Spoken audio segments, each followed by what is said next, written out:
മാഷാ അല്ലാഹ്.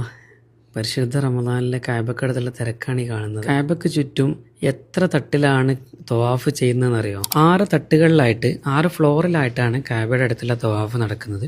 അതിൽ ഒന്നാമത്തേത് ഗ്രൗണ്ട് ഫ്ലോറിലുള്ള കഅബയുടെ തൊട്ടടുത്തുള്ള ഈ ഭാഗത്തുള്ള ഒന്ന്, അതിൻ്റെ നേരെ മുകൾ ഭാഗത്തുള്ള രണ്ടാമത്തേത്, അതിൻ്റെ നേരെ മുകളിൽ മൂന്നാമത്തേത്, ഈ മൂന്നാമത്തെ ഫ്ലോറിന് നേരെ മുകളിലായിട്ട് തൊട്ടടുത്തായിട്ട് ഇലക്ട്രിക് കാറ് പോകുന്ന നാലാമത്തേത്, അതിനേറ്റവും ടോപ്പിലായിട്ട് അഞ്ചാമത്തെ ഫ്ലോറിൻ്റെ നേരെ മുകൾ ഭാഗത്തായിട്ട് ആറാമത്തെ ഇലക്ട്രിക് കാർ പോകുന്ന ഈ ഭാഗം. ഇങ്ങനെ 6 ഫ്ലോറിലായിട്ടാണുള്ളത്.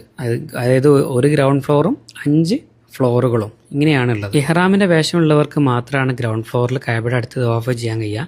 വീൽ ചെയറുള്ളവർക്കും അതുപോലെ തന്നെ ഇഹ്റാം വേഷം ഇല്ലാത്തവർക്കുമാണ് മറ്റുള്ള ഫ്ലോറുകൾ ചെയ്യാനുള്ള അവസരം. ഇതിൽ തന്നെ 2 ഫ്ലോറുകൾ ഇലക്ട്രിക് കാറുകൾ പോകുന്നതാണ്. ഇലക്ട്രിക് കാർ പോകുന്ന 2 ഫ്ലോറുകളും ആൾക്കാർ നടന്ന് ചെയ്യുന്ന 4 ഫ്ലോറുകളും, ഇങ്ങനെ ടോട്ടൽ 6 ഫ്ലോറുകളായിട്ടാണ് കഅബയുടെ അടുത്തുള്ള തവാഫ് നടക്കുന്നത്.